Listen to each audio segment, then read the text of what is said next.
আমার কথা মুখার্জি জন্মদিনে না দৌড়ালে হবে।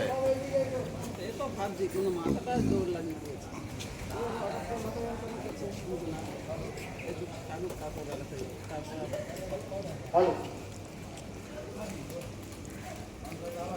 সবাইকে বলছি আপনারা মঞ্চের কাছে চলে আসুন। যারা কয়েকটা মধ্যে কথা আপনারা শুনুন। আমরা তো শ্যামাপ্রসাদ মুখার্জি 125তম জন্মদিন আমরা পালন করছি। এর উদ্যোগটা হচ্ছে জয়ন্ত চক্রবর্তী, যার লেডিস হোস্টেল। আমরা তার ডাকে আমরা এসেছি, আমাদের প্রবীণ লক্ষ্য থেকে সবাই এসেছি। আমরা আজ শ্যামাপ্রসাদের 125তম জন্মদিন এবং যজ্ঞ পুজো পাঠ সবই হয়েছে, এখনও চলছে। আর কিছুক্ষণের মধ্যে আমরা পাড়া প্রতিক্রম করব। কিন্তু আমাদের এই বৃষ্টির মধ্যেও আমরা কাজ চালিয়ে যাচ্ছি। আমাদের কোনো বাধা বিঘ্নকে আমরা পরিত্যাগ করে আমরা এবার এগোবো। আমরা এখন পুজোর কাজ এগোচ্ছে, শেষ পর্যায়ে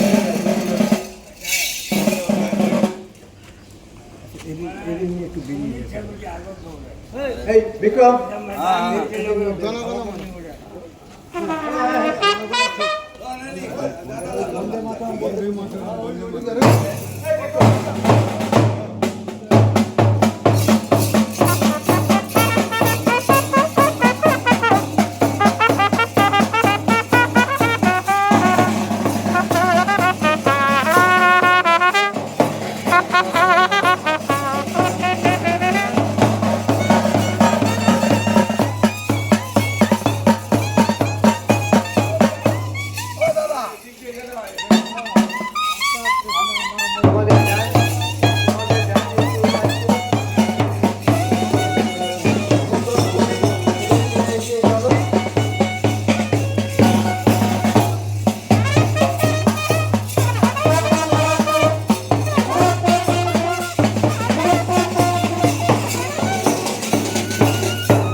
কলকাতা ইউনিভার্সিটির ভাইস চ্যান্সেলর ছিলেন। উনাকে বাংলার বাঘ বলা হতো, কারণ ব্রিটিশ শাসনের বিরুদ্ধে উনাকে সবসময় লড়াই করতে হয়েছে। অ্যাজ এ ভাইস চ্যান্সেলর উনি যখন কলকাতা ইউনিভার্সিটিতে ছিলেন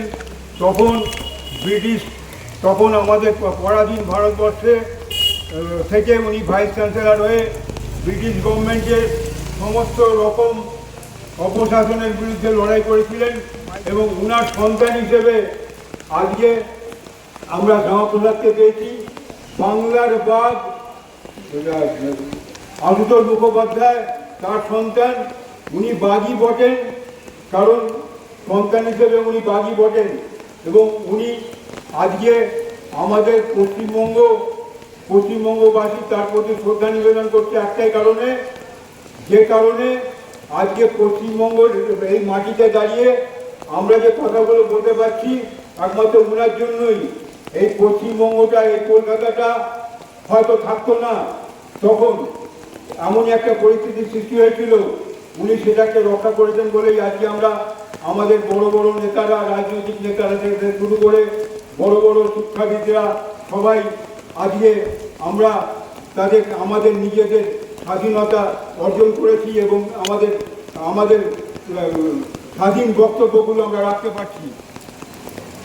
উনার একটাই, সেটা হচ্ছে উনি 6 জুলাই 1901 সালে জন্মগ্রহণ করেছিলেন এবং উনার ছোটোবেলা কেটেছে ভবানীপুরে।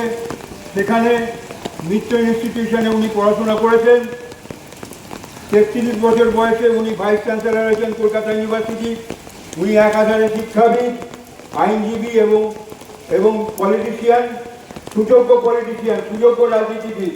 স্বাধীন ভারতে প্রথম শিল্প সরবরাহ মন্ত্রী জওহরলাল নেহরুর ক্যাবিনেটে 1951 সালে উনি ভারতীয় জনসংঘের স্থাপনা করেন। হি ওয়াজ দ্য ফাউন্ডার অফ ভারতীয় জনসংঘ। দেশের ঐক্য অখণ্ডতার কাজে উনি চিরকাল লিপ্ত ছিলেন। উনি নিজে ব্যারিস্টার হয়েছিলেন ইংল্যান্ডে গিয়ে,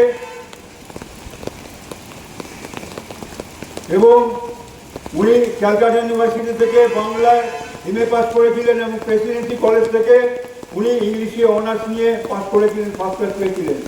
ওনার এই সুদীর্ঘ জীবনে উনি নিজেকে সুপ্রতিষ্ঠিত করেছিলেন সফলভাবে এবং মানুষের সেবায়।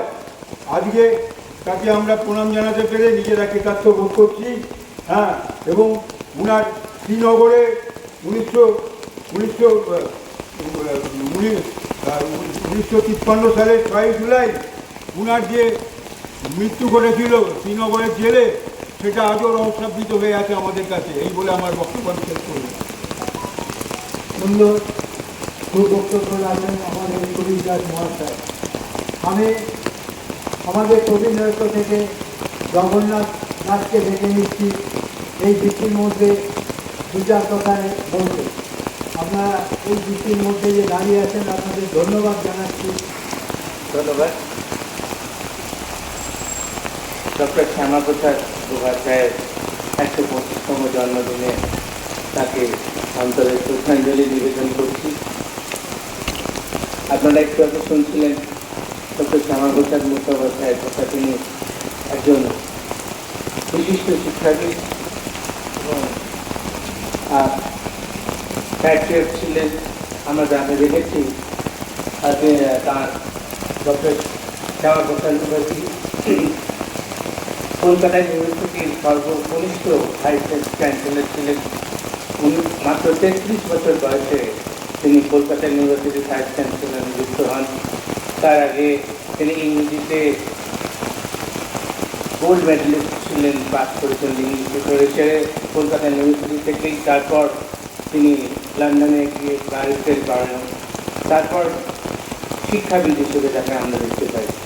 তারপর রাজনীতিতে যখন তিনি প্রবেশ করেন, আমরা তার বিশিষ্টভাবে তাঁকে তাঁর একটা ভূমিকা দেখতে পাই। স্বাধীনতার সময় তিনি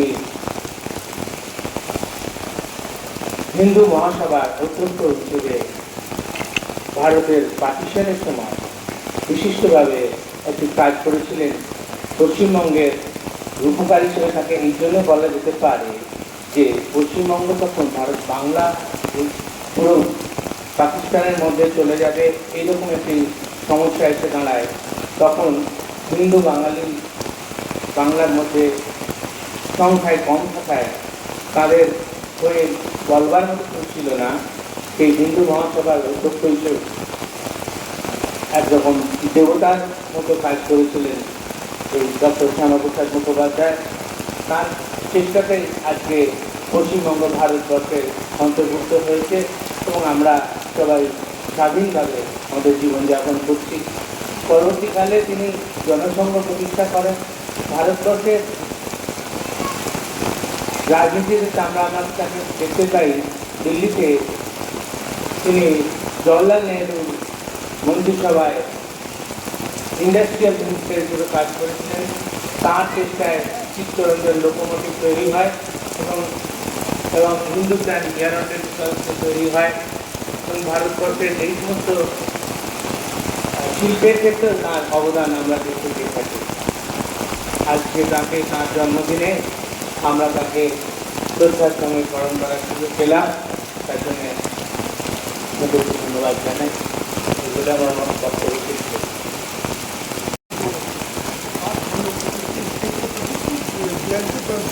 नमन करते हैं।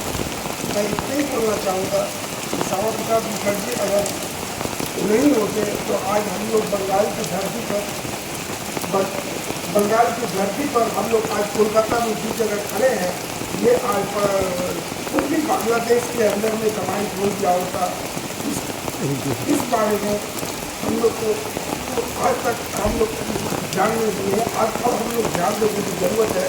अगर श्यामा प्रसाद मुखर्जी अगर नहीं होते तो कश्मीर में लाल चौक पर झंडा फहराने का पहला श्रेय उन्हीं को जाता है। और उन्होंने पहली बार कहा था एक देश का एक इंसान, एक झंडा, एक संविधान होना चाहिए। एक देश में दो तरह का संविधान और दो तरह का निशान नहीं होना चाहिए। इस कारण से उन्होंने कश्मीर के लाल चौक पर झंडा फहराने का, पहली बार झंडा फहराने का श्रेय आता है। और इस कारण से उन्हें गिरफ्तार भी किया गया। उनका बलिदान अमूल्य है, व्यर्थ नहीं जाएगा। उसको हम लोग याद करते हुए उसको सब कबूल करते, यही बोलते हुए बहुत भला की कामना करते हैं। नमस्कार। वंदे मातरम, वंदे मातरम, वंदे मातरम। बस यही बोल कर मैं उनका विराम देता हूँ।